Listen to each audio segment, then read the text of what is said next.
Well, welcome everyone. My name again is Bill Fabian, Monroe Infrared Technology. I welcome you to my presentation. We're going to talk for the next hour and a half to hour and 40 minutes on is our infrared cameras right for my business? What can an infrared camera do? How is it used? So I've been thinking a lot about this over the last few days. I wanted to make sure that everything was in this presentation to make sure that infrared imaging cameras, to answer that question, is it right for me? And I'm going to say this multiple times as I do in my training classes. I can't think of a reason not to add infrared, as you're going to see over the next hour and a half to hour and 40 minutes. We will try, like Brenda said, we will be doing questions at any time. So I've got the little chat window going on. So anyway, let's give you a quick background. I'm not going to talk about me for the next half hour, but you need to know who we are and what we do. So Monroe Infrared Technology, it's in our name. It's what we do. We're infrared. We are located in, headquartered in Brunswick, Maine. We're a small veteran-owned company. I think we have 10, 11 people. Headquartered in Brunswick, Maine. I live in Shelby Township, Michigan, but we have locations. We have guys in Florida, Rhode Island, Maine, Albuquerque, New Mexico, and so we do everything with infrared. So whatever your needs are for infrared. I started teaching the CRT class 7.5 years ago. And it is a class designed specifically for home inspectors. So we are a dealer and a distributor for FLIR. We are, as you're well aware, but if not, so we sell the handheld cameras from $400 for the FLIR One Pro to $40,000 for the T1020. So, and the home inspector market is better than 90% of what I've been doing for 10 years. We have infrared cameras, we have all the meters, thermal drones, and we provide all levels of training, level 1, level 2, and level 3 through the Infrared Training Center. My 2-day CRT class, the Certified Residential Thermographer class, which is designed specifically for home inspectors, is probably, like I said, 90% of what I've been doing. I've done this year alone 14 classes since the end of April using Zoom and sold out almost every class. I've been, we partnered with InterNACHI years ago to come to the House of Horrors in Boulder, Colorado. What a great facility and a great training environment there, as well as in Weston, Florida. And I'm looking forward to getting back to somewhat normal. I often was asked many times over the years, when are you going to do your training online? And I said, never. Well, never arrived back in March. So it was adapt, change, or die. So reluctantly, I got into Zoom, and the feedback I'm getting has been tremendous. I mean, many ways, I think it's better than an attending class. You can come in your pajamas if you want, but screen sharing and all of the capabilities. So however we can help you. We do have 6 guys that all they do is travel the country doing infrared inspections, industrial, commercial, electrical. That's how I got started. And actually it was 34 years ago this coming December, I bought my first infrared camera. And I started in the industrial, commercial, electrical, and quickly moved into home energy analysis. Over the years I've done, I couldn't even think to count how many electrical panels, hundreds of thousands, because we average 120 to 140 panels a day, hundreds of millions of square feet of flat roof, flying helicopters, transmission distribution lines. Anyway, whatever we can help you with, we're here to help. Lots of infrared inspections. First training class I taught was over 25, almost 30 years ago. And I enjoy sharing my experiences with you guys. So I'll make a couple claims and a couple statements multiple times through here. And one of them is, and people say, well, you sell infrared cameras. Why would you say something like that? If you're thinking of buying an infrared camera and not going to training, not getting the proper training to learn, you're making a mistake. Don't bother buying the infrared camera, because buying an infrared camera without the proper training is dangerous, as you're going to see and we'll talk about. Some of the pushback. How hard is it to take a picture? You know, if it were just about only taking the picture, we'd be done in 20 minutes. But anyway, we'll get into this more of this. For home inspections, the infrared camera can be used. I mean, obviously, you know, it's not part of the standards of practice, not something you have to do. Started out as an ancillary service years ago. And I was approached, about 8 years ago. And, you know, cameras were getting more affordable. Home inspectors were starting to buy infrared cameras. And the only training that was available was a level 1, 4 days, $2,000. That's, you know, and anyway, the gentleman that came to me, he'd been a level 1 for 10 years prior to that. And he said, home inspectors don't want to sit for 4 days and learn about things they'll never use the infrared camera on.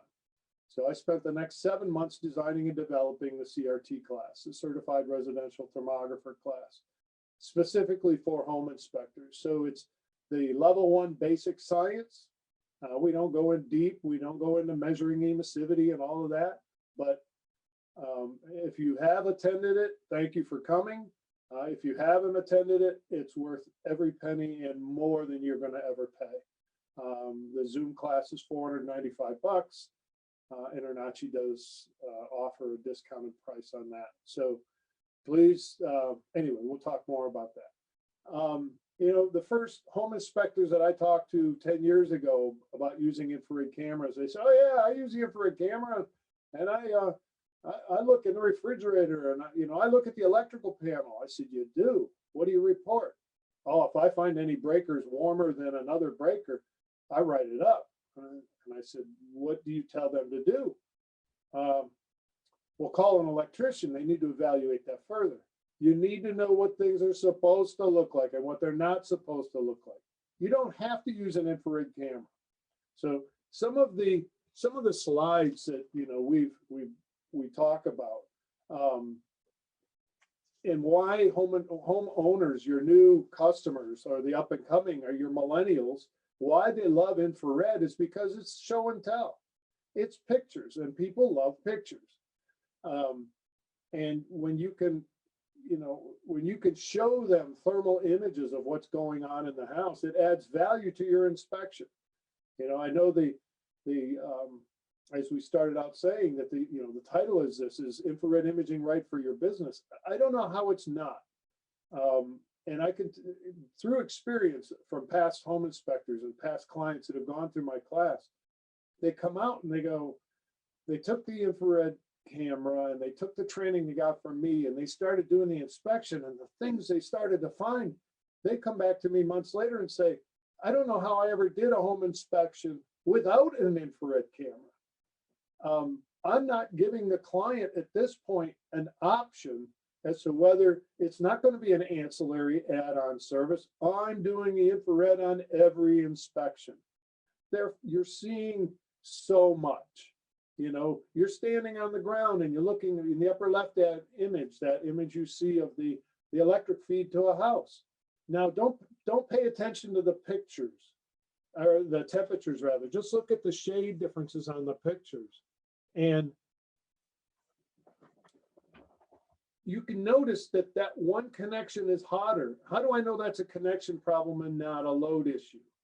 That's what we cover in the class, but I'll tell you right now, because that connection shows hotter, and as we travel the wire away from that connection, the wire cools down. That's called a thermal gradient. And we can follow it, that thermal gradient.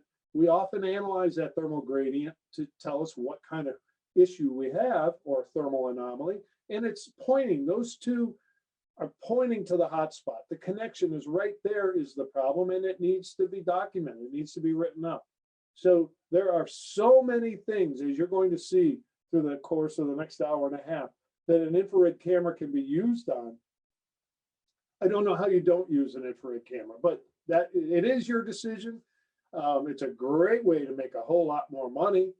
I can tell you first off, I had the one guy say, come back and say, I'm doing it on every inspection. I'm not giving them the option. I said, how much more are you charging? Well, I don't charge anything more. I said, what?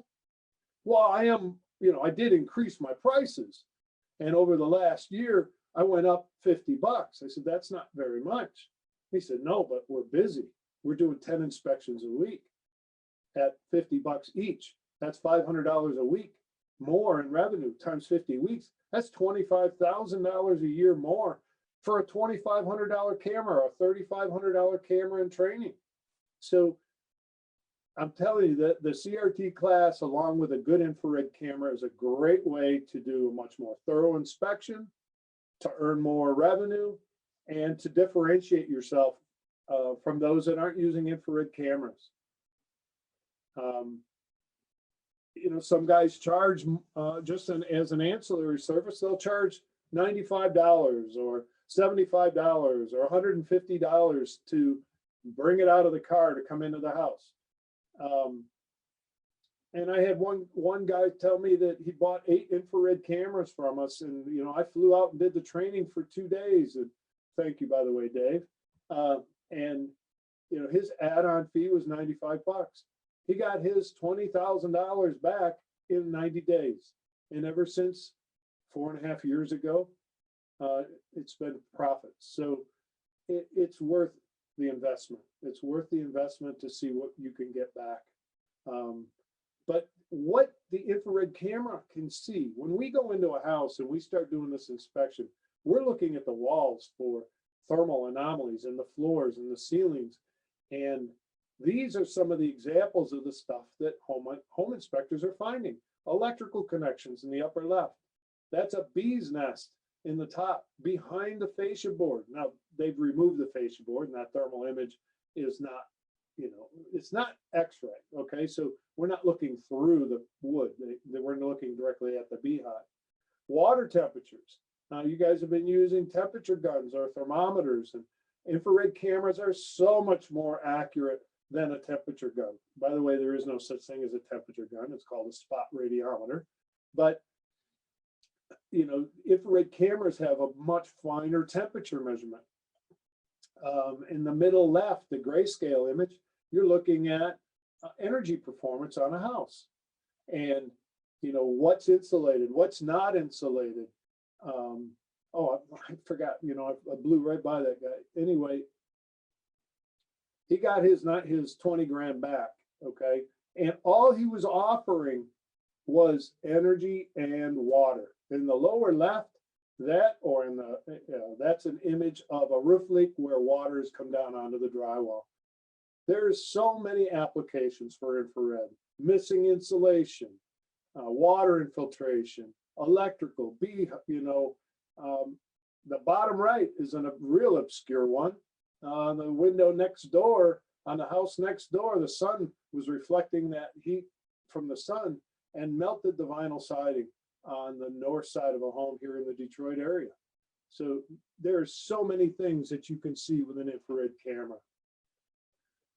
As we said, I'll just quickly go through a little bit more. 34 years, I'm an ITC, which is the Infrared Training Center. I'm an instructor for them. I'm a level 3. I teach level 1 and level 2 and 5 different 2-day classes. But the one I regularly schedule is the Certified Residential Thermographer, a 2-day course for home inspectors. I still go out and get dirty. I still go do inspections, industrial, commercial, residential. I was just out a week before last and looked at a car wash here in the Metro Detroit area for the in-slab radiant heat. They were going to change over from a pump quarters in it and do it yourself to a drive-through, and they're going to mount this rig, and they got to drill into the concrete slab and mount this metal framework to the floor, but they need to know where those lines are so they don't drill through. There's all kinds of things you can do with infrared. I live in Shelby, I already told you, I live in Shelby Township, Michigan, married for 33 years, 5 kids. Yeah, you don't need to know all that. The cameras range anywhere from, as I said, $400 for FLIR One Pro. The C2 and C3 have been discontinued. They were replaced in June by the C5. This is the C5. If you want to see more, by the way, I'm going to be doing the exhibitor, the vendor thing immediately following this session, starting at 11:45. I think it starts at 12, but I'm going to open it up right when we're done. So if you're ready, you can come in. But the C5 is a pocket size camera that fits in your pocket. The C5 now has 4 times the resolution that the C2 and the C3 did, and much better thermal sensitivity. So there's cameras for, $700 for the C5, $2,000 for the E6, $3,000 for the E8, $5,000 for now the E76 or the E56, 54. It's hard to keep track. E54, 76, 86, 96. The home inspectors in general are buying infrared cameras priced from realistically that $700 for the C5 up to $10,000. The majority of them, the $2,000 or $3,000 E6 or E8 is probably 80% of home inspectors are buying those cameras. And that's a good camera that should last you 8 to 10 years with proper maintenance, proper care. And I tell every one of people in my class, you treat this infrared camera like a piece of test equipment, it should last a good long time. You treat it like a hammer, and eventually that's all it's going to be good for. So you got to learn how to treat this equipment properly. It's not a hammer and a screwdriver that you leave in your trunk of your car over the weekend. Anyway, the E6 is typically my minimum. When people just corner me and say, what is your minimum recommendation?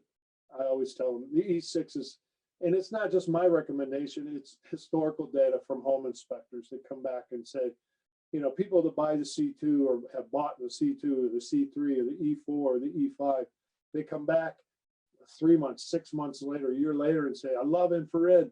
I wish I'd have bought a camera with more resolution and better thermal sensitivity. And then the guys that bought the E6 or the E8 or something better, they'll come back and they'll say, I love my E6. This is all I'll ever need for home inspections. So talk to the other home inspectors that are doing it, and talk to people that don't sell infrared cameras. They'll tell you to buy as much infrared camera as you can afford to buy. But talk to me and I'll tell you, based on what you're going to do with the infrared camera, the applications really dictate what camera will do the best job for you.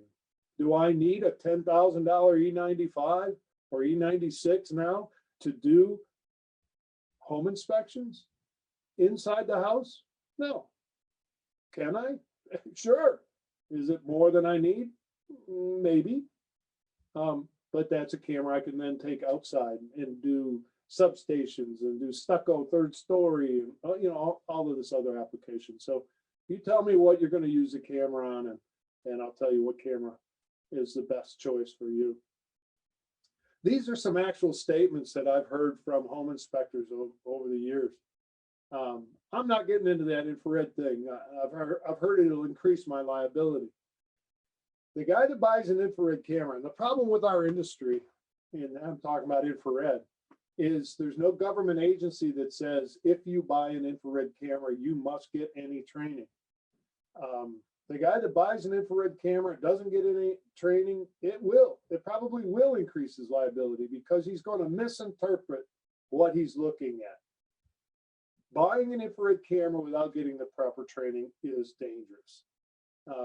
And it can lead to making false statements. And here's a couple examples. I had a guy, over the last 2 or 3 years, you've heard the horror stories. The home inspector called out, everything behind the drywall is wet.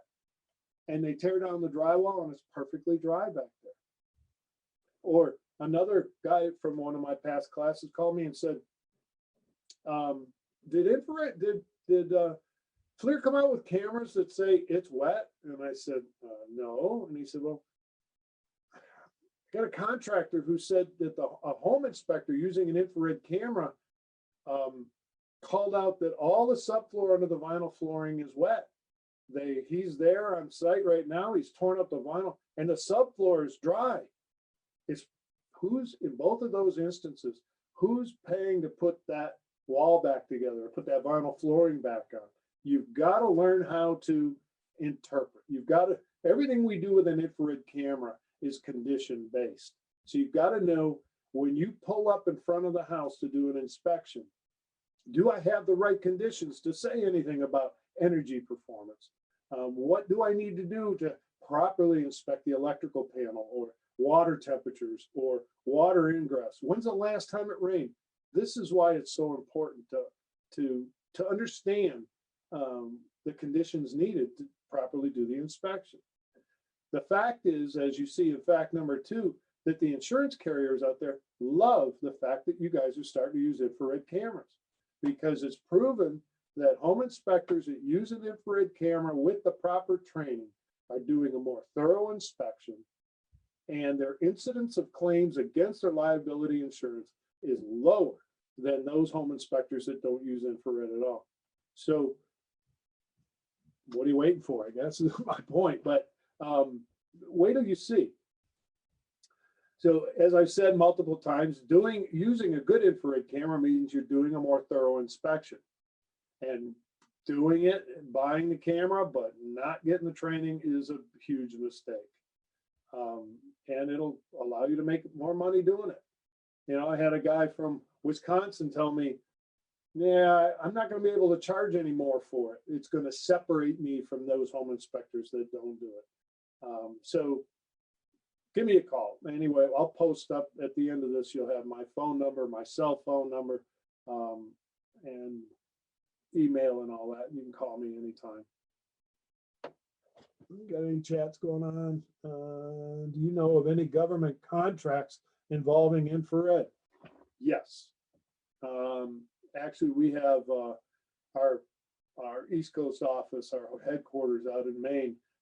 They monitor all of the government sites, and we are a small business, government approved, SBA, Small Business Administrator, you know, so veteran owned small business. So it kind of gets us one more little niche up there. But yes, we've flown military bases. And I will tell you that if you're going to do government contracts, military especially, or nuclear power plants, those are the people that require the level 1 or the level 2 or the level 3. There's no government agency that says if you buy an infrared camera, you have to get any training. It's typically the client's requirement on purchase orders that we get to do the inspections. Duke Energy had an energy follow-up inspection that I had to go fly into Virginia's to do, because they hadn't done the insulation inspection during construction. And I went out with the infrared to verify that the insulation was performing as it was designed to perform. So yes, there are a lot of government contracts to do the inspections. Your utility companies are getting into a lot of energy audits where they might subsidize, you know, so I've often been at, you know, what's a good, how much should I charge? Well, how much can you get? Where are you? How far you got to go? New York City costs versus, you know, Shelby Township, Michigan costs is huge difference. You know, go anywhere in New York City and it's going to take you 2 hours to get there, minimum.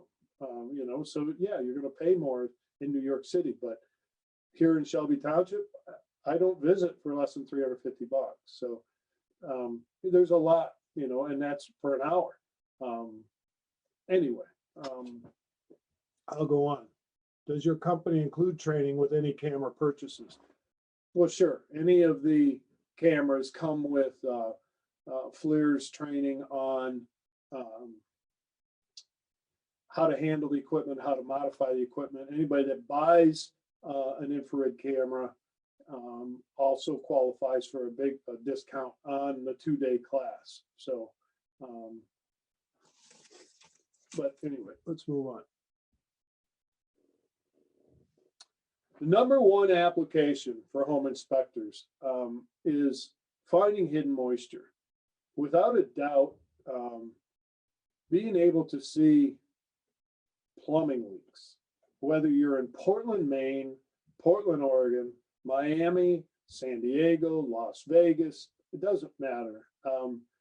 Everybody's got plumbing today, and plumbing eventually leaks. So you have shower pan leaks, you have plumbing, you have bathtubs and drain lines and flashing materials, and you got all kinds of things. There's number one, finding that hidden moisture that you will otherwise not see. Now, I know you're all using, hang on, let me grab it. You guys are all using moisture meters.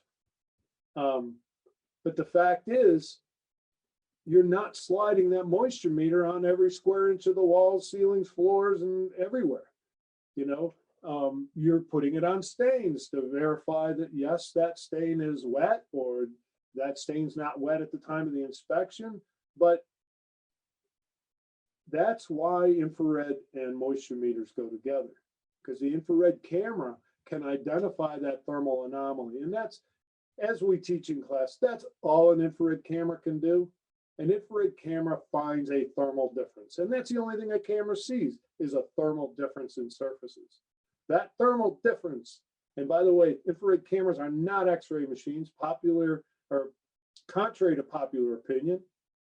You know, contrary to Hobbs and Shaw, the movie, where Dwayne "The Rock" Johnson is using an infrared camera and he holds it up to that red door and you can see people on the other side. That's not the real world. If you haven't used an infrared camera, you need to know the limitations and the capabilities. Infrared cameras don't see through anything a house is made out of. They see surface temperature differentials. Those temperature differentials in that surface can be caused by water, energy issues, electrical issues, raccoons, all kinds of things, as you're going to see. Number one is finding hidden moisture. Number two is probably missing insulation from energy performance. Electrical hotspots is probably number three. And I had a gentleman come through a class in, I think April or May, and he'd been doing, you know, he was recertifying, but he said, can I make a statement to everyone? And I said, sure. He says, I've been doing infrared for 3 or 4 years. If you're getting into infrared, you're going to be using infrared. If you don't look at anything else, look at their electrical panel with the infrared. And he expanded on that, and he said he has, and again, in 34 years of doing this, I have never found an electrical hotspot as hot as he found in Florida. This was a dryer, an electric dryer connection on the side of a breaker that measured almost 1,500 degrees Fahrenheit. It was glowing cherry red. The homeowner, the dryer owner, the owner of the building knew there was a problem, because every time they used that dryer, that breaker tripped, and they just kept resetting it and resetting it. Eventually, that thing is going to cause a fire. And when John Bolton, friend of mine, posted on social media about this find, and Brad Scott found it, another life saved, because it was only a matter of time before that arced and flashed and burned that, you know, possibly burned that house down. So there's so much infestation: ants, termites, bees, vermin, appliances, water heater. It's incredible what you can do with it. As I said, you've got to learn some of the conditions. Now, I'm not going to stand here for an hour and 40 minutes and sell you the whole time. I want to give you some training. I want you to get something out of this that you can take. If you've got a camera, but you haven't been to training yet, it'll help you on your very next inspection. And number one, we don't see through anything. As I've already said, we don't see through glass. We don't see through water. So if it's raining outside, there's no sense looking at the outside of that house with an infrared camera, because all you're going to see is the water running down the outside of the house. We don't visually, and that's the problem, is understanding the difference between the visual wavelengths And the infrared wavelengths is so important. Visually, we can see through the water. Infrared doesn't. That wavelength that the infrared camera operates in, that wavelength does not transmit or pass through. We don't see through water. So yes, infrared cameras work great for going deer hunting, and I'm looking forward to that here in Michigan next month. They don't work with a darn to go fishing. You can be sitting in your boat and you look over the edge of the boat and you can, with your eyes, see the fish 3 feet down. With the infrared camera, the only thing you're seeing is the surface temperature differences in the water. We don't see into the water. We don't see air. We don't see air movement. We cannot measure air temperature. Yet I see guys all the time taking their temperature guns or their spot radiometers and pointing them at registers.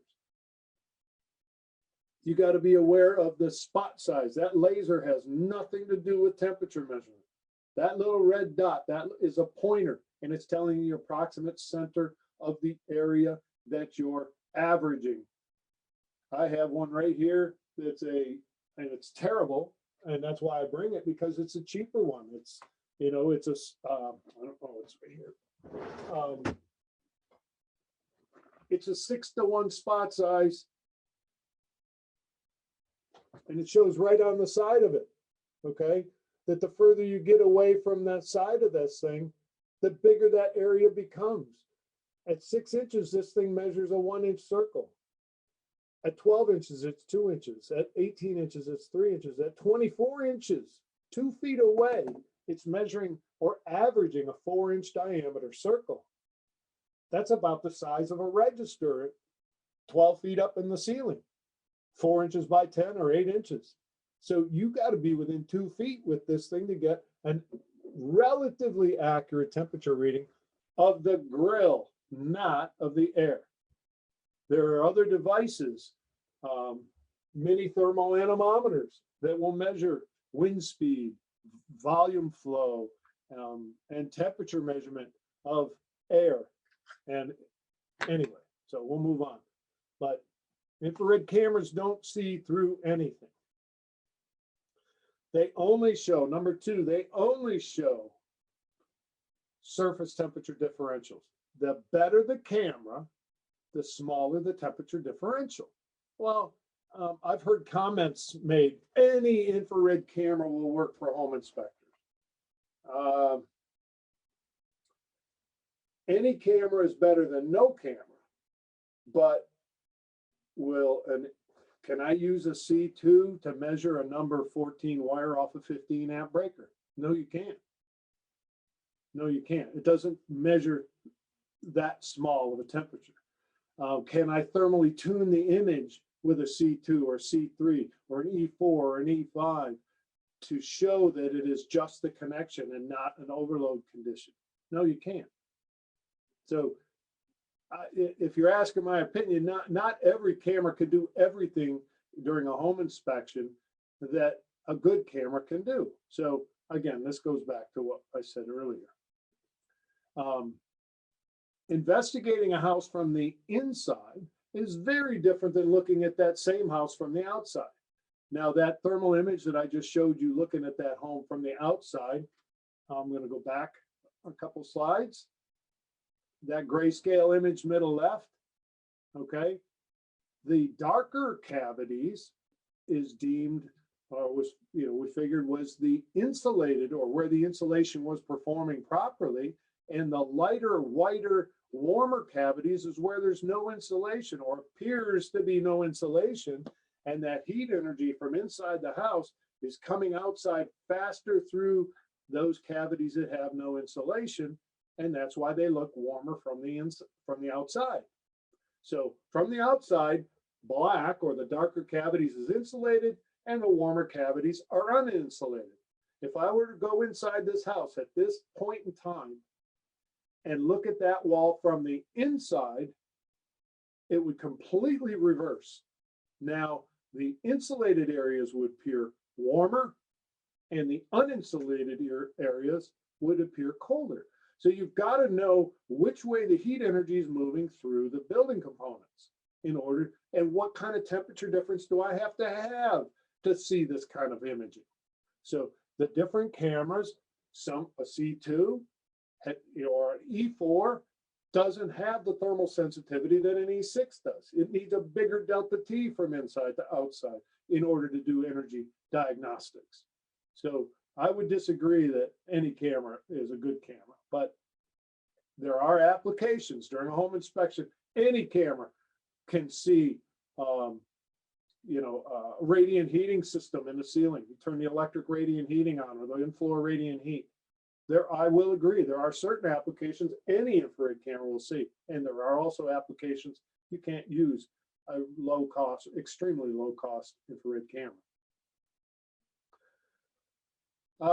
Okay, we already covered this stuff, but you have to know how a building is constructed to understand what to expect in the thermal image. So what I mean by that is I traveled the country doing this, teaching these classes, and you guys are dealing with all kinds of homes across the country. You've got slab on grade, cement block in Florida. You've got slab on grade and crawls in Florida and in Texas and Louisiana. Michigan, we have basements. In Florida, they call those swimming pools, but in Michigan, we have basements, and homeowners love to finish their basements. You got your foundation wall, and then they put nice, 2x4 walls and insulation and drywall and carpet, and they make it into a rec room or a family room. You don't have those in certain areas, and there's certain, as you know, that there's certain things you can and cannot do, and different types of construction. You've got 100-year-old balloon framing. You've got stick built on platforms. You've got the balloon framing where there is no platform. That's why you've got to know what type of construction you're dealing with, so that you know what thermal anomalies should look like or problems would look like. For example, you got a stick build the platform, build your 2x4 walls, stand them up on the walls, okay? You got 2x4s on 16-inch on center, and you get to the corner, there's more 2x4s in the corner, and you got headers over doors and headers over windows. Wood doesn't insulate like insulation does, okay? You've got bottom plates and top plates and corner bucks, and these are the things that you need to understand are normal and what things should look like and what they shouldn't look like. As I said this earlier already, and here we are 40 minutes into the presentation already, infrared is not just about taking a picture. You've got to understand emissivity. What is emissivity? It's hard enough to say. It's harder to spell properly, and it's even harder to understand the complete concept of emissivity. Emissivity is a measurement of how well a surface can emit or radiate heat energy. Fortunately for home inspectors, most of the surfaces inside a home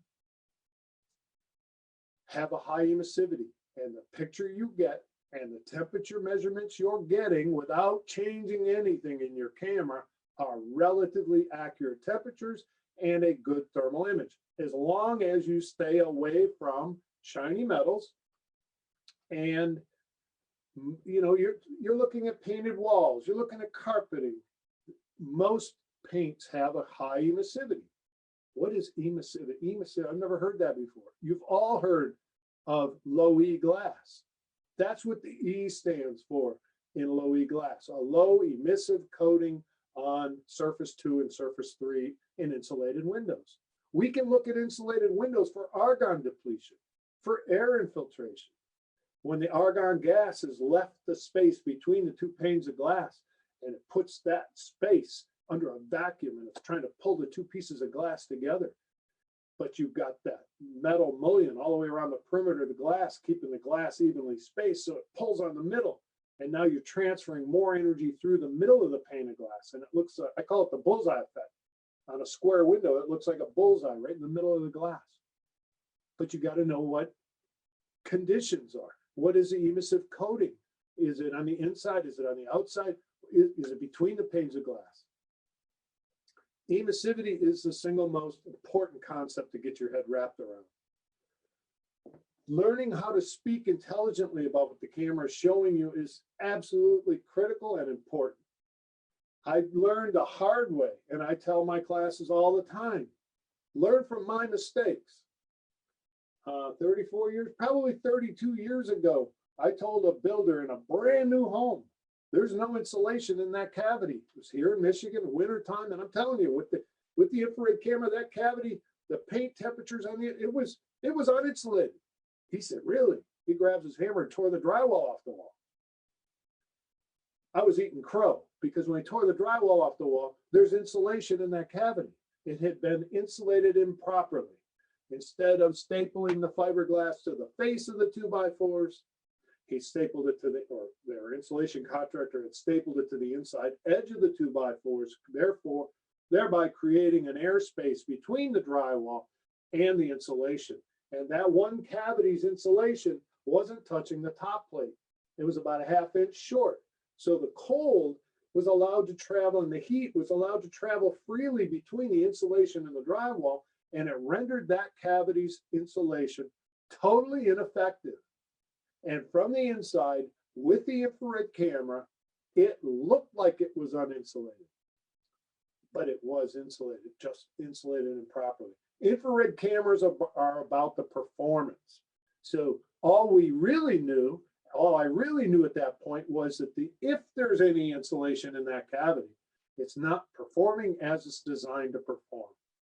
And this is what I mean about learning how to speak intelligently about what the camera is showing you. An infrared camera doesn't say it's wet. A moisture meter does. So use the infrared camera to find a thermal anomaly, use a moisture meter to confirm it. You see a breaker looks really warm, but most of you don't use amp meters. But that's the only tool that will tell you that breaker's overloaded. The only tool that would have said there's no insulation in that cavity would have been a borescope. And unless you work on, into homes on homes, busting holes in the walls and tearing things apart, you're not drilling a hole and sticking a borescope into that cavity to confirm there's no insulation in that wall. So infrared is not a cure-all, do-all, replace-all tool. It's probably the most powerful tool you will ever use in a home inspection. But you've got to learn its limitations and capabilities. This is a video, and I talked about reflection. So while emissivity is the ability of a surface to emit or radiate heat energy, paint has a great, real high emissivity.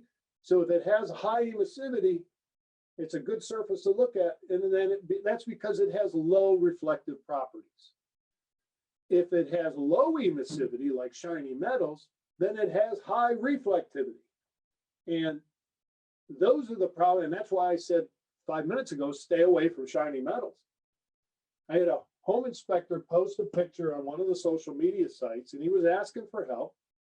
And he said, why would I have, and he showed the thermal image, why would I have a hot spot in the bus bar away from all of the connections, just right in the middle of the bus bar?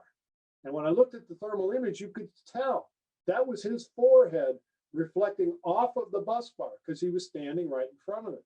So as thermographers, as home inspectors, when you pick up an infrared camera and you're doing your inspection on your house, if it's a focusable camera, obviously the first thing you got to do is focus it. But if you find a thermal anomaly, the very first thing you need to do is rule out the possibility that that thermal anomaly, that thermal difference, that weird looking hot spot, cold spot, whatever it is, isn't just a reflection. And we do that by moving, okay? This is a little video clip that I'm gonna click on hopefully it works, there it goes. And all I'm gonna do is shift my weight from my right foot to my left foot. I'm standing in front of a 480 volt electrical panel. It's all shiny metals. And you can see that as I shift my weight left and right, the thermal image changes.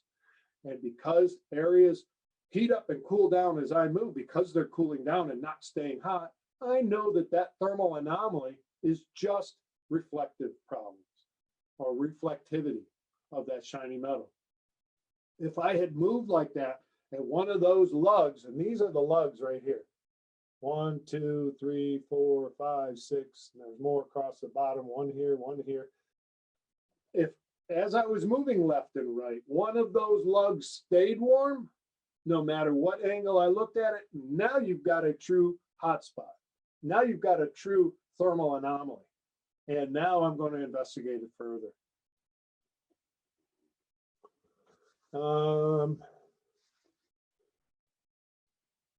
Two more questions real quick. Does my E6 meet the requirement? In my opinion, the E6 is a great camera for starting doing home inspections. E6 or better, as long as you're within, let's say, a foot to 10 feet, 12 feet, not long distance, not to take the E6 outside and look at a second or third story stucco from 30, 40, 50 feet away.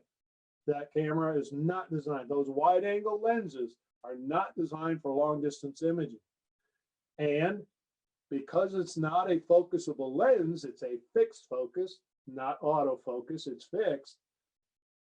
There's no focus adjustment. You start getting more than 10 feet away, things start to look a little blurry. And it's because of you can't focus the camera. So it's tuned or tweaked to, for closer up imaging. And while I read this next question, I'll just play that video so you guys can watch it. I have an E8. What's your opinion on it? Better than the E6? The E8 is a great camera for inside the house. It's a 320 by 240, 0.06 if it's more than a couple years old, 0.05 if it's within the last 2 years.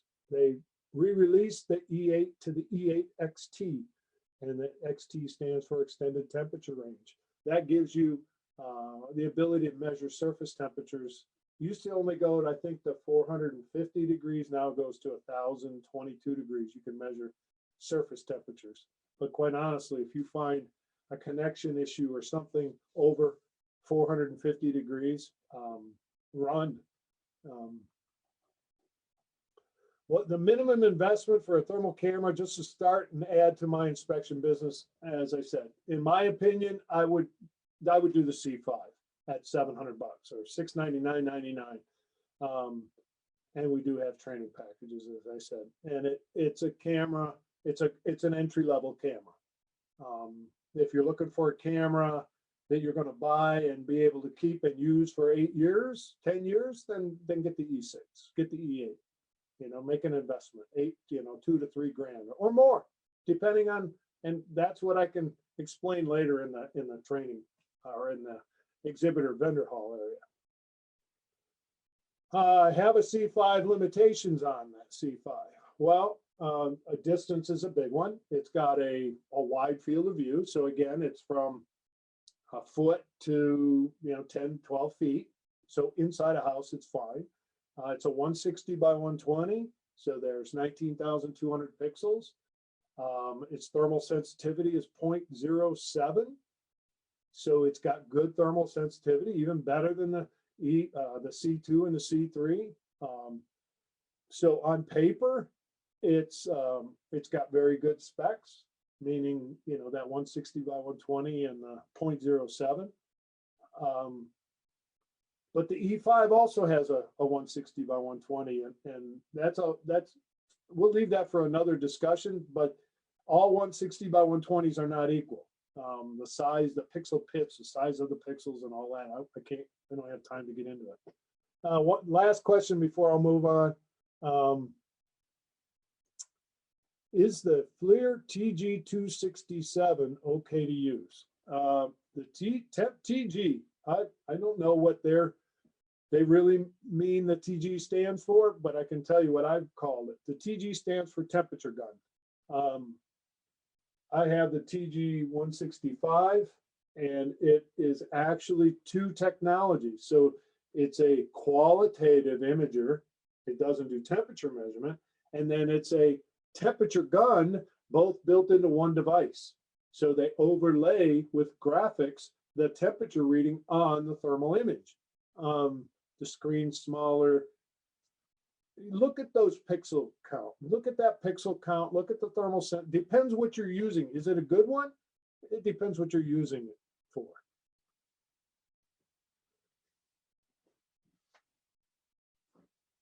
So all right, the questions are just flying. As a new inspector looking to get into infrared, do I take your class or InterNACHI's or both, or are they interchangeable? So InterNACHI has a great self-paced webinar or tutorial, whatever you want to call it. A lot of guys tell me that they don't get from recorded training what they get from live training. And that's the big difference, and why we partnered with Internet. It's a great starting point. Do I need to come to the CRT?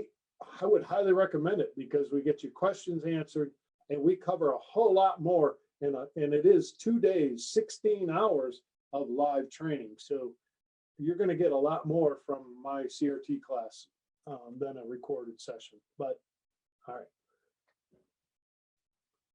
Why do we find water inside a house? And it's because you got to, again, you got to know the conditions of the house you're dealing with. You have the reason we're finding water inside a building is because of the evaporative cooling effect.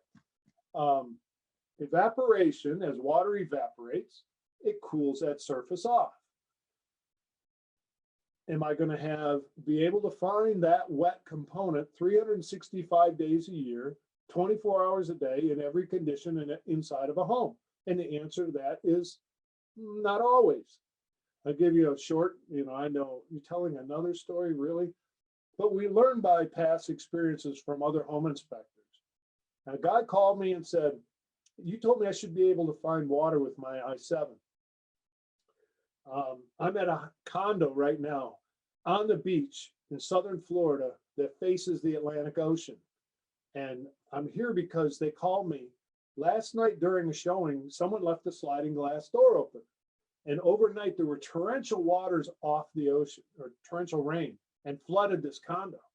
They called me this morning to come out and show them how much of it got wet. And I'm here now and I can't see anything. No, the wet, the dry, nothing. Everything is the same temperature. He said, I've tested the carpet here and I've tested the carpet here. It goes squish over here and dry over here, but the infrared camera sees nothing. And I said, well, that doesn't make any sense.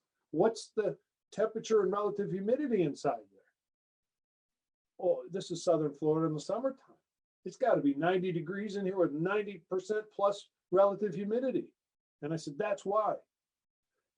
The water's not evaporating. The evaporation causes the evaporative cooling effect, causes the water to be a cooler temperature than the dry components. So if you have too high of a humidity, you're not going to have the evaporative cooling effect.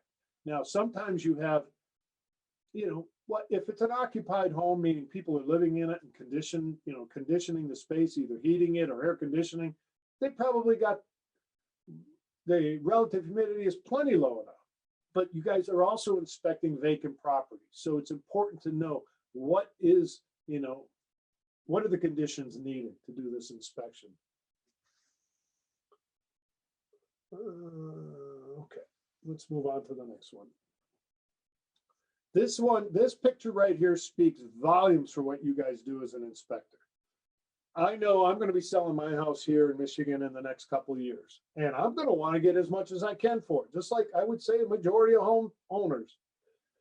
And I'm going to stage the house. I'm going to clean it up. I'm going to paint it up, vacuum it, declutter, and all the other, things that people do to make the house look better.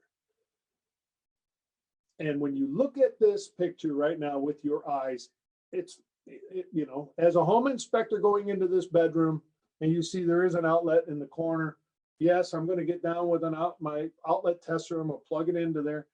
And maybe if you've gotten down on one knee to do that, and then you stood up and you went, what the heck? My knee is wet. You would have then found the thermal anomaly without an infrared camera.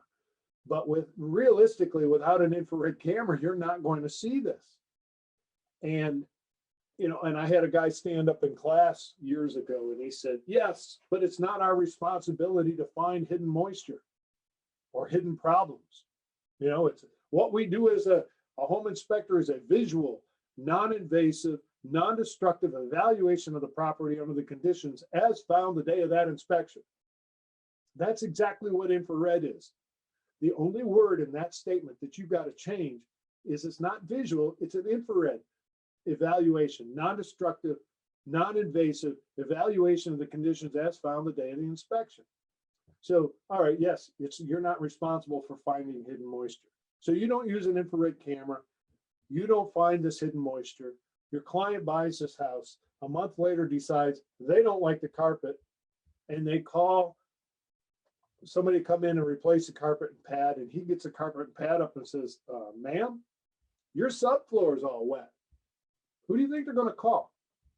They're going to want to know why you didn't find that. Now you get to explain to them how I'm not responsible for it. You get my point, okay? You're doing a more thorough, you're finding the things that will save those heartaches, will save those phone calls. This happened to be, and this is that wall on the left is a common wall between the bedroom and the bathroom. So you got the same air temperature in both rooms. There's no reason for there to be a thermal difference in that wall, but yet there is, and you can see it right here, okay, on the left image. It ended up being the drain line in the sink in the bathroom, and it was leaking, and it came under the wall, and when they had all the boxes and stuff stacked up in the corner, it pushed the carpet and pad down into the wet subfloor. So when they staged this house and they cleaned it up, and you go in there with the infrared camera, that's why you're seeing it. But my point is, you guys also do rentals. And I've seen the pictures on social media. Renters don't typically clean anything up for you to come do an inspection.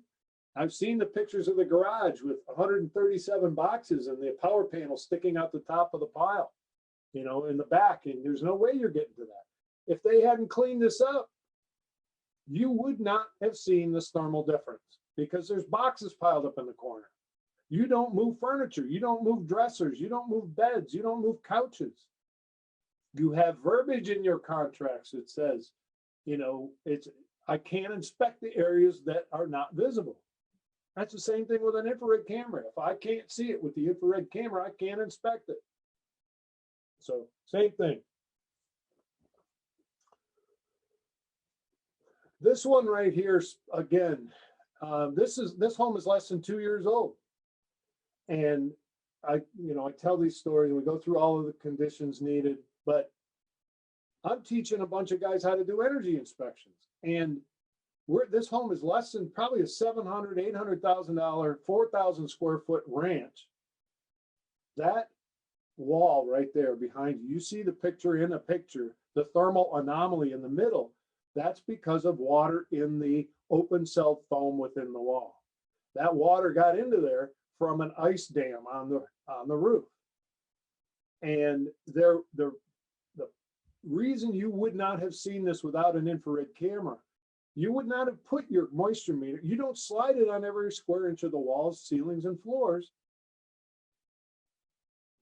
There was absolutely no visual sign. There's no wrinkle in the paint. There's no stain. It doesn't look any different than the walls around that you can see visually. And there's no visual indication. So there's no reason you would have walked over there. There is now with an infrared camera. You see that, you go, what the heck is that? I walked over without, it was one of those moments I wanted to go, holy cow, look at that. I walked over, and I don't go into a house without a moisture meter in my back pocket. I walked over and I put the moisture meter here and I took a reading. And then I put the moisture meter here and it pegged my moisture meter. Now I know what that thermal anomaly is. And that's the biggest benefit of infrared. You've been in homes like this, your mildew detector, your nose, you walk in, you take a big sniff and you, some fungal growth going on. This is an air conditioner. It's got a fan in it. It draws air in at the bottom, moves that air across a coil, and exits the conditioned air out the top. When you move that air across that coil, condensation forms. There's a condensation collection pan in there. It's supposed to drain that outside or into plumbing or whatever. But years of neglect, that condensate, that drain line plugged up, and that pan filled up with condensate and overflowed on the floor. Pattern recognition. What I mean by that is the difference between water and energy issues. Water in a horizontal surface, floors and ceilings, typically gives you the puddle pattern. That edge pattern to water is right here. So notice the puddle in the carpet.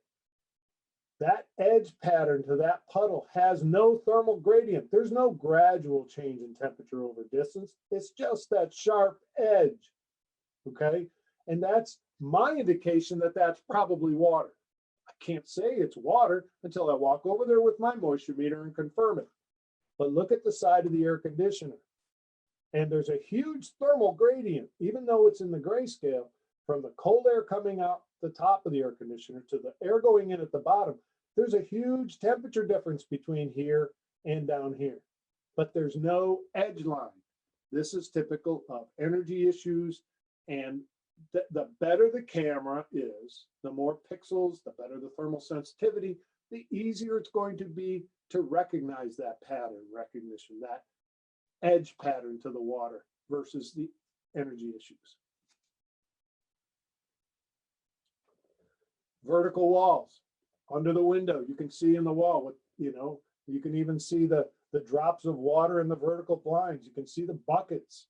Okay, where's it coming from? They know they got water problems, but where's it coming? Well, it appears it's be coming from the window, but that's where it shows up with the infrared camera. But look at the visual. Okay, there's a stain in the ceiling. What they didn't know was that on the left side of that window, they had the same issue, and only it wasn't coming out on the floor. So they could have fixed the right side and not actually fixed the problem. Okay. Outside of a house, we're typically finding water because of thermal capacitance. Thermal capacitance means the water, or anything really, but different materials, thermal capacitance is defined as the ability of a material to store thermal energy. Water has high thermal capacitance. A component or a material that has high thermal capacitance reacts slower to temperature change. So you start heating up the east side of a house with solar loading, the sun, the dry components are going to heat up much faster than the wet components because water has a greater thermal capacitance and it takes longer to get the water hot. They're both heating up, but they're heating up at different rates. Eventually, the side of that building is just going to get as hot as it's going to get until that side of the building goes into the shade. And then the side of the building is going to start to cool off. And the dry components, because of the lack of thermal capacitance, they heat it up faster, but now they're going to cool off faster.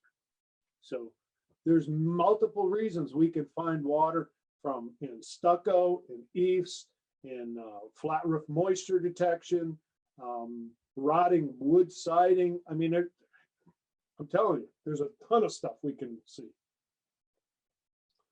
Here's a 7-story stucco building. And this is a point I usually tell people, E6, E8, maybe the garage and the first floor, or what is essentially the second floor. But the E53, maybe 4 stories, the E70 or 56, 4 stories, but the do 5, 6, and 7, I've got to have a narrower field of view lens and higher resolution so that those small thermal problems, 7 stories is 70 feet tall, but I'm 40 feet away. I mean, that could be 80, 90, 100 feet away. Those small little thermal problems, I need a fine, narrow field of view lens with good pixel count to see these little thermal anomalies, as you can see where the water gets in there. Right camera for the right job. And there's another, and guys, people ask me all the time, what's a good moisture meter? X-Tech, FLIR, Protimeter. If it works good for you and you like it, then it's a good one. There's so many of them out there, priced from $100 on a contractor grade to $700, $1,000.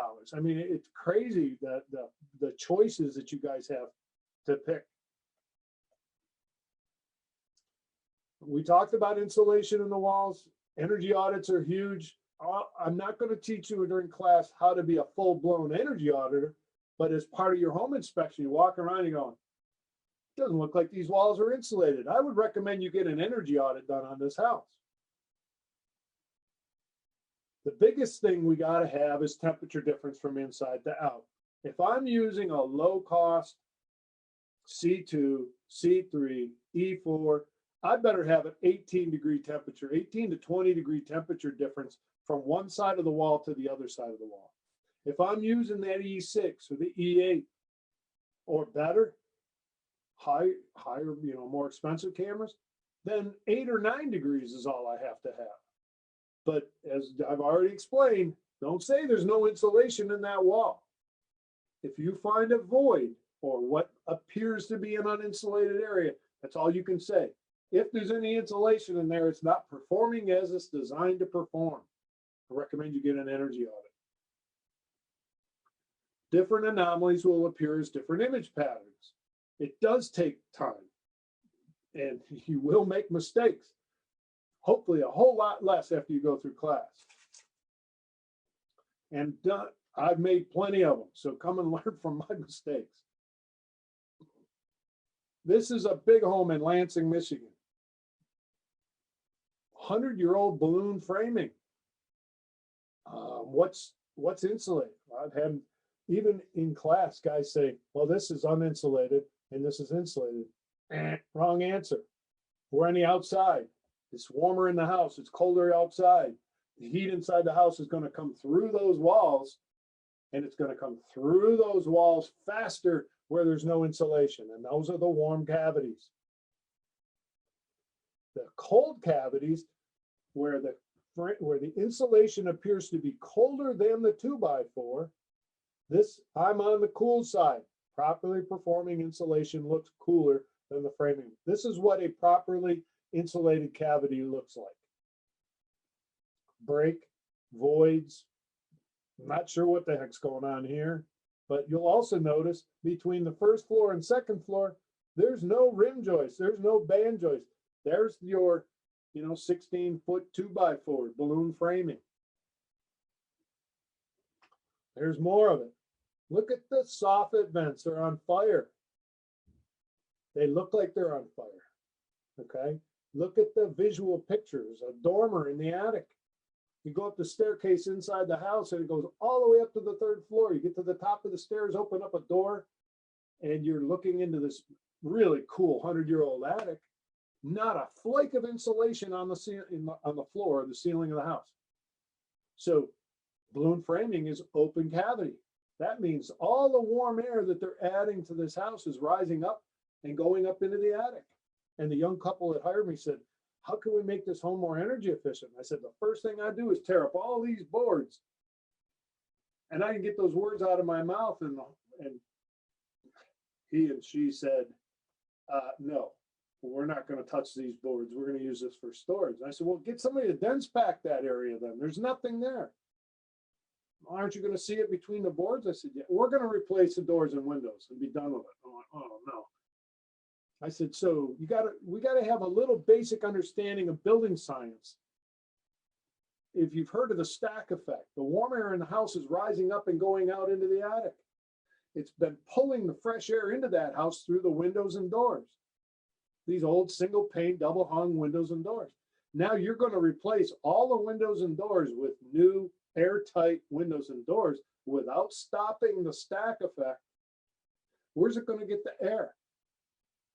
It's going to pull it. Remember that musty smell we had in the basement? With that stone foundation, it's going to be pulling the air from outside through the stones into the basement, and pulling that musty, smelly air up into the house. So you get my point.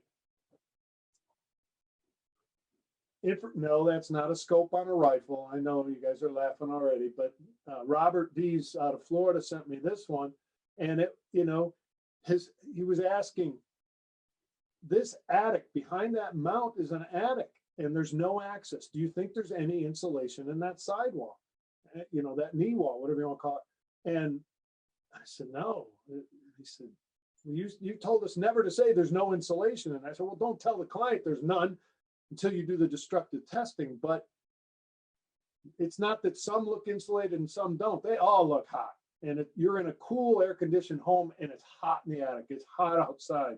So that heat's coming into the house. Again, going back to what I said now an hour ago, the heat energy moves from hot to cold, okay? So you gotta know what you're looking at, what you're looking for. This is the kind of stuff you're looking for. Big areas of what appears to be uninsulated.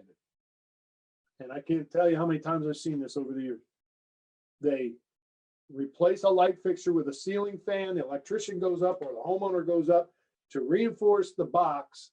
They pull the insulation back to reinforce the box, and they never get the insulation back the way it's supposed to. And we see that all the time. This is a great one. Mark Emery out of Texas sent me this one. Brand new construction, brand new home. The only insulation was under the deck in the attic where they put the mechanical. We don't do that in Michigan. We don't put mechanical systems in attics here in Michigan in cold climates. But in Texas and Florida and Louisiana, they do it all the time. But they never insulated the rest of the house. And the people were now living in it and no insulation in the house. And you guys say, well, yeah, but that's why we're there to do the inspection. I've had guys come through my class, 7-year-old, 9-year-old homes, 15-year-old homes, 5,000 square foot home in Colorado. The family was losing it to foreclosure. Part of the reason might have been that their heating and cooling costs. There was no insulation in the house. What things are, all right, am I on the warm side or cold side? I can tell you, because here's the cold nails and screws. I'm inside the house and it's cold outside, okay? This is what it should look like. I'm in a warm house. I'm on the warm side. Properly performing insulation looks warmer than the framing member. This is what it should look like. Figure out what side of the wall you're on, the warm side or the cold side, and properly performing insulation looks warmer than the framing member. This is what it should not look like. Okay, now this is a Raytheon 225 from, oh my gosh, 15 to 20 years ago. I don't even know. It's a long time ago. And this is before they had image processing software in the cameras to kill the dead pixels.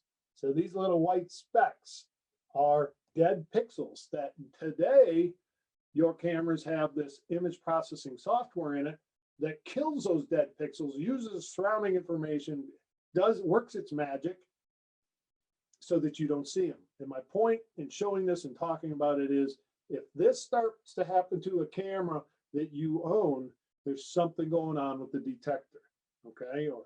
And that's why if you buy a new FLIR or have bought a new FLIR in the last 60 days, hopefully you register that camera with FLIR.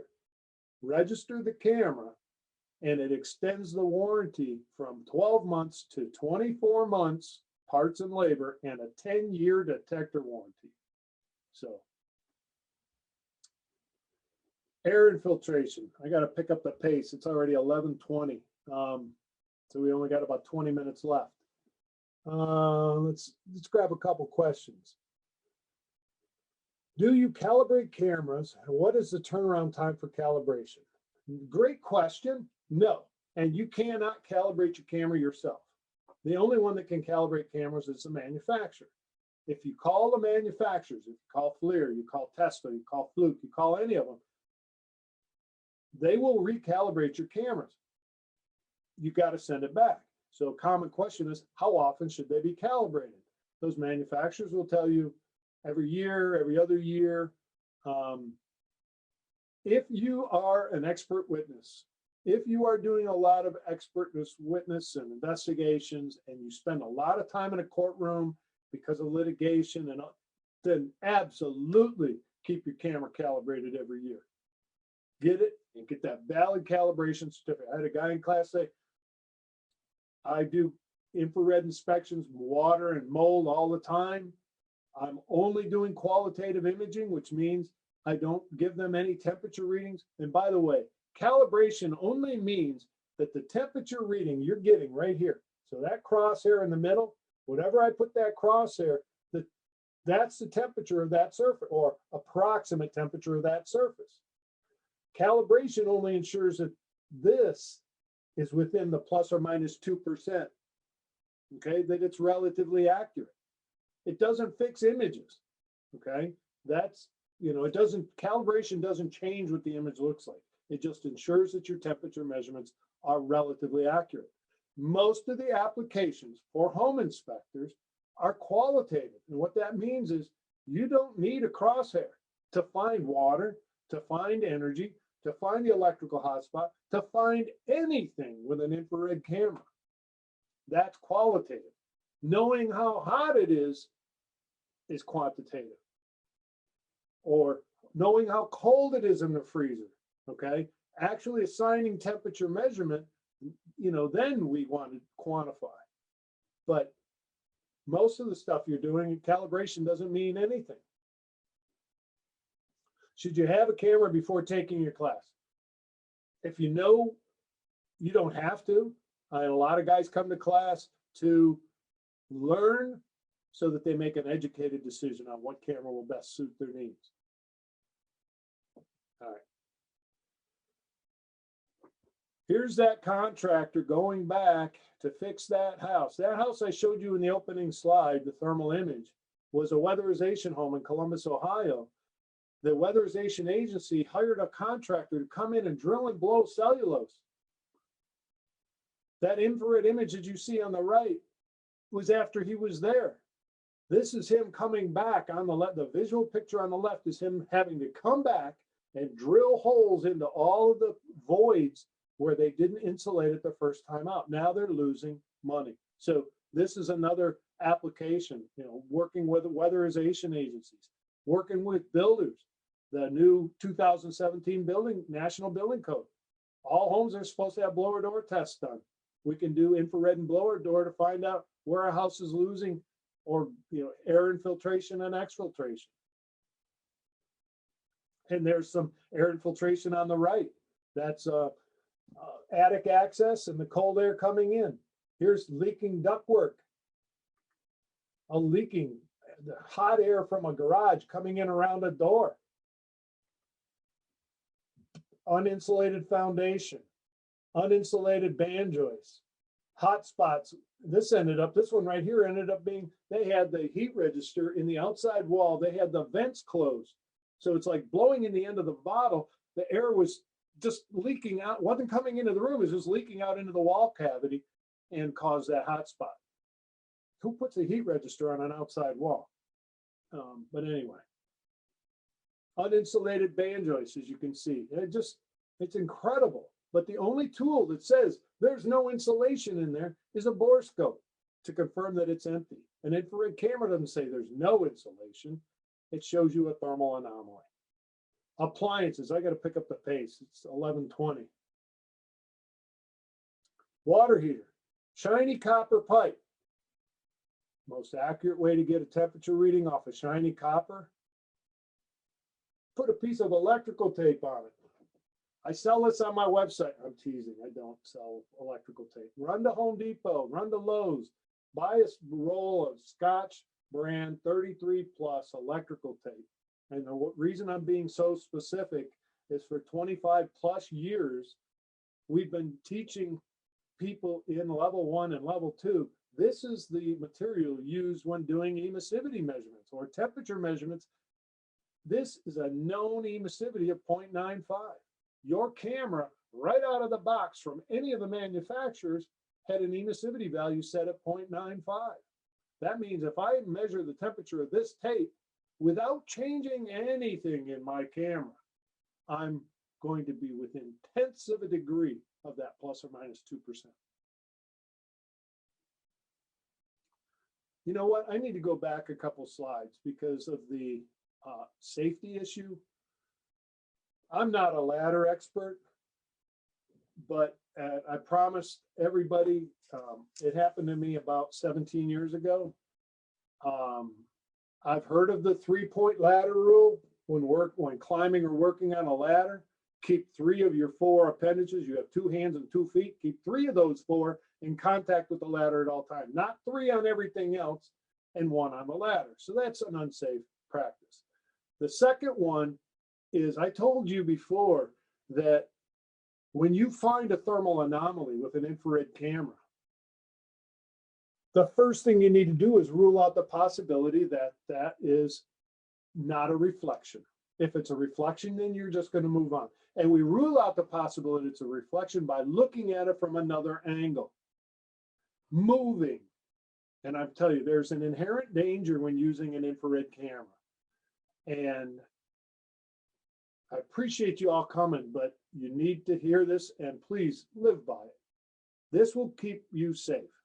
If you're looking through your infrared camera, don't move your feet because you're going to do this. You're going to be looking through your camera. Oh, look at that. And you're going to start moving around while you're looking through your camera, and you're not going to be watching where your feet are going.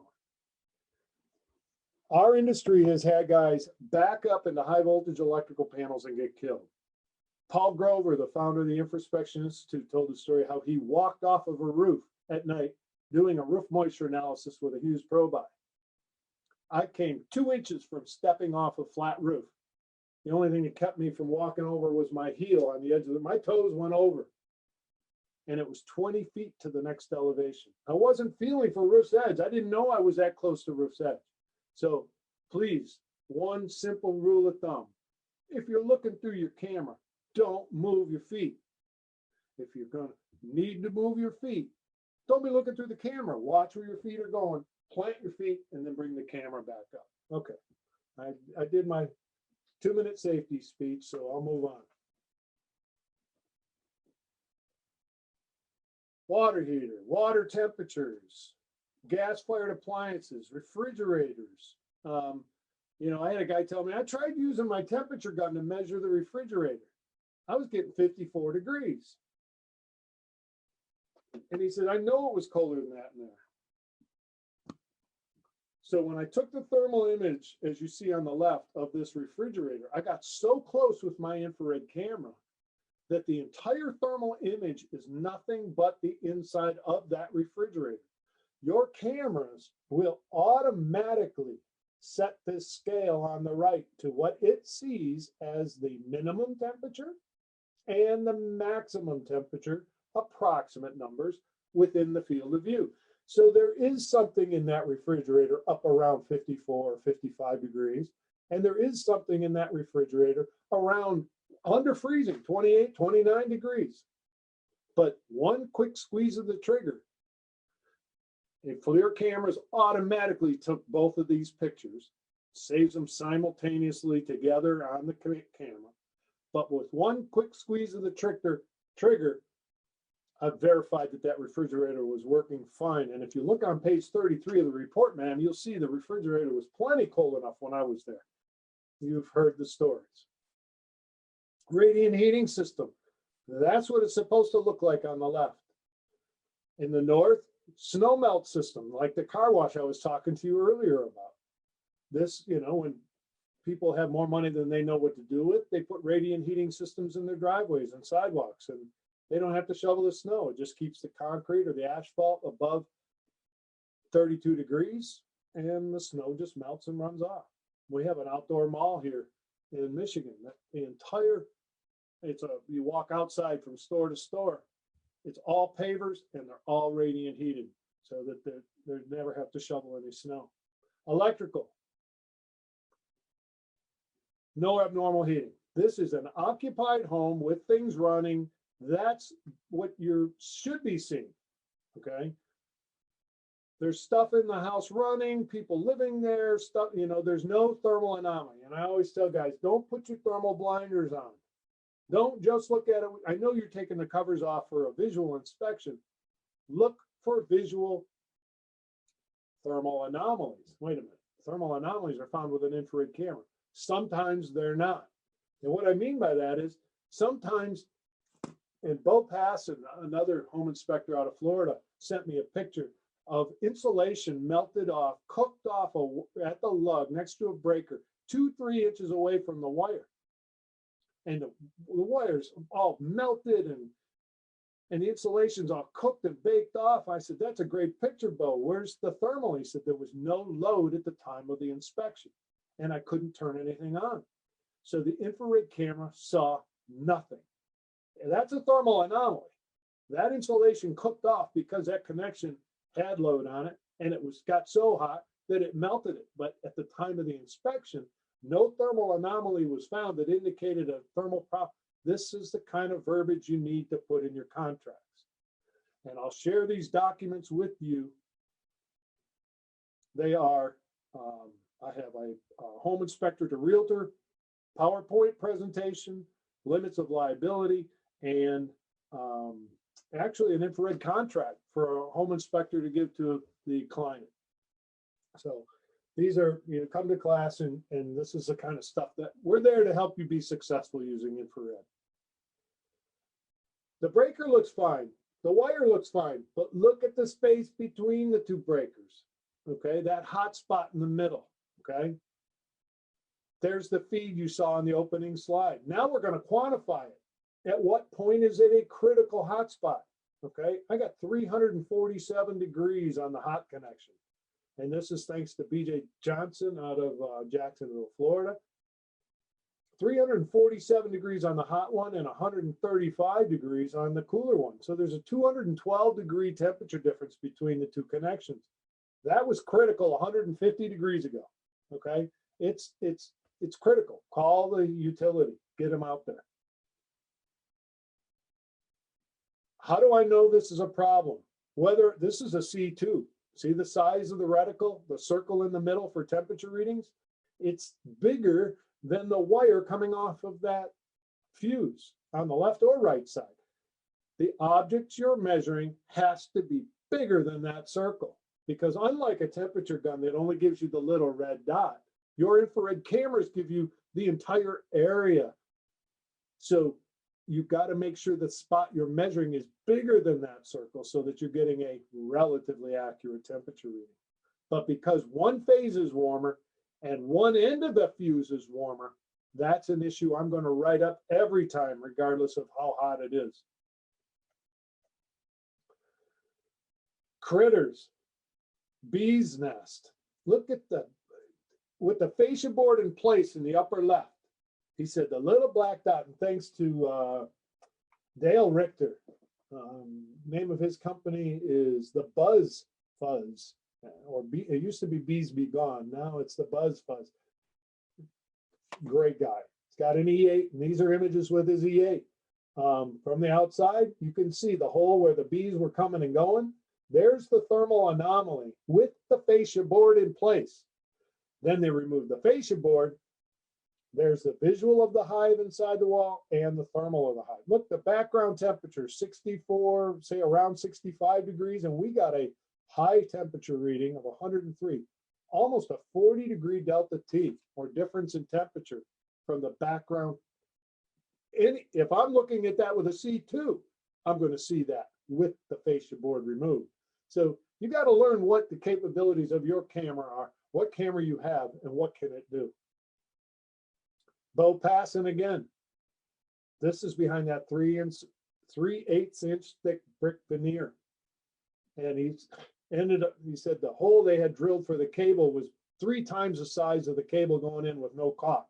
And he's looking at it, shaking his head, sees that stain as a bee comes flying out of it. Grabs his infrared, his E8, squeezes the trigger, and as he does, he caught a bee in midair. That's that little hot spot you see in the upper left quadrant of the thermal image. Here's that melted siding on that house in the Detroit area. And the culprit was the next door neighbor's second floor window. As you can see, we measured, or he measured, roughly or approximately, and that's what the tilde symbol means, approximately 198 degrees on the vinyl siding in the shade. And there's the culprit in the second floor window. My pet is trained, not, okay? I've got it bad, and I tell everybody that comes, that anybody I talk to, I'm one of the guys that brings an infrared camera on vacation with him, okay?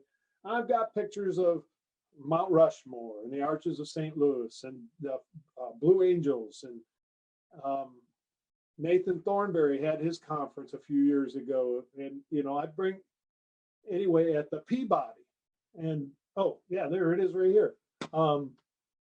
They have the walk of the ducks. Okay, so in the morning they have these ducks on the roof that live on the roof, and every morning the duck master brings the ducks down on an elevator and escorts them through on a carpeted walkway to a fountain in the lobby, And it's a big deal. People line up behind the ropes and they watch the ducks come and go. And, you know, I think the adults use it as a reason to have a drink later, an adult beverage later in the day.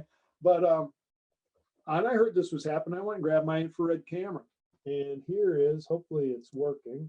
Ah, it's a video and it's not, I'm sorry. Yeah, it's a video. You can see it, and I don't have it linked to the video file, but it shows the ducks waddling by, you know, as they walk by. So,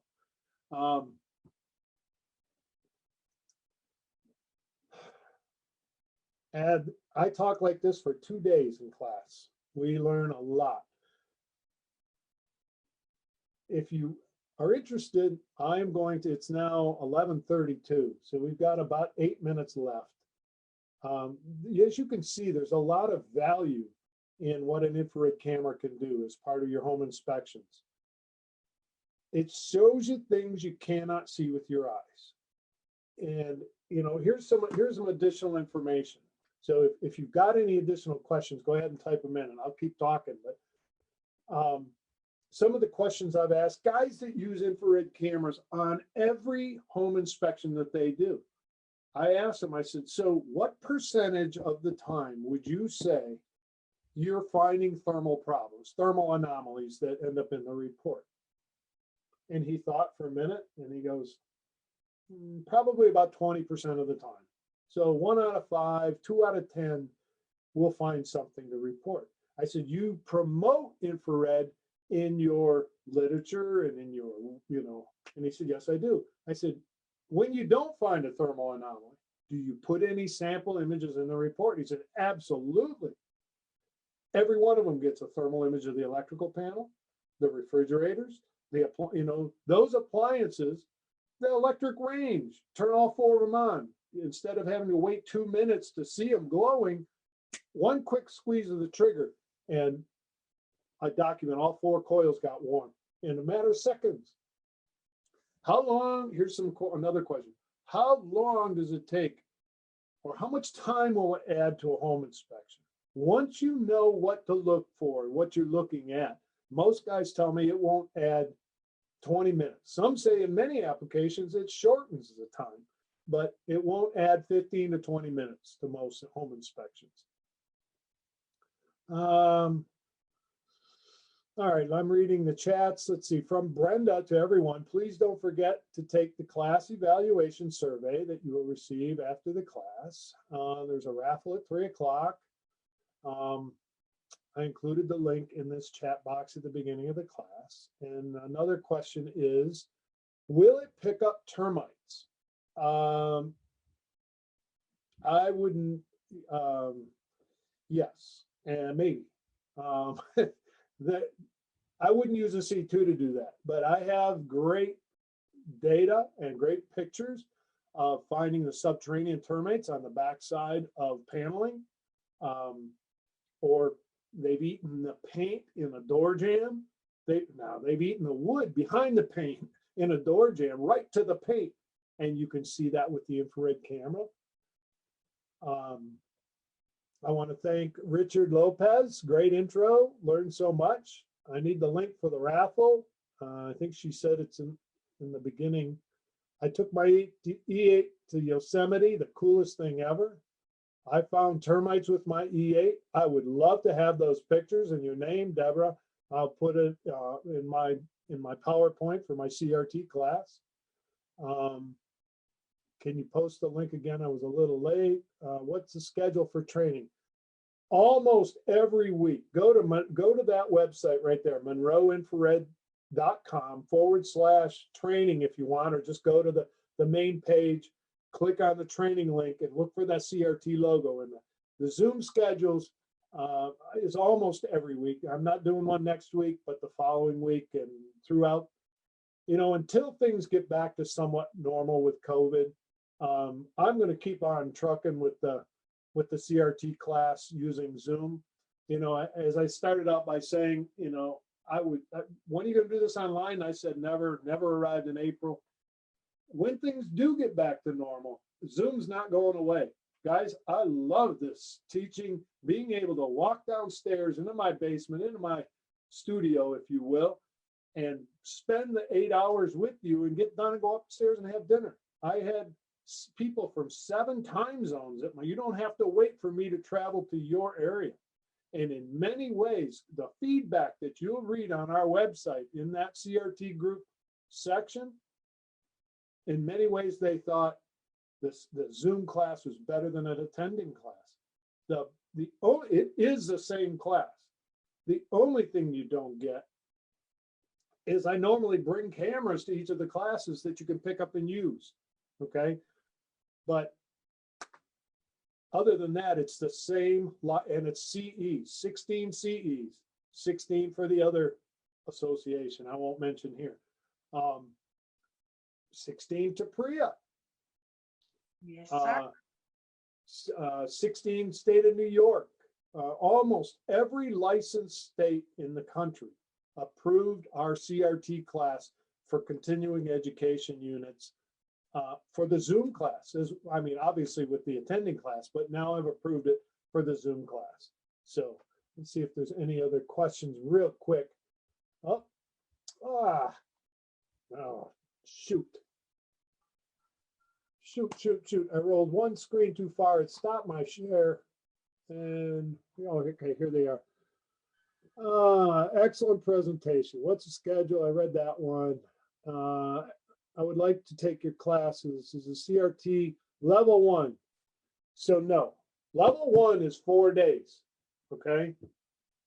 And it's $1,500 to $2,000.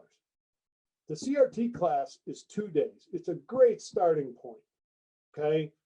I designed this class for the home inspector that wants to use an infrared camera as part of a home inspection. I feel, and my goal is, I feel it's the only training a home inspector needs to use an infrared camera as part of their home inspection. Some guys want to know more. If you want to do the level 1 after you do our class, $300 of what you pay to come to our class will be applied to the level 1.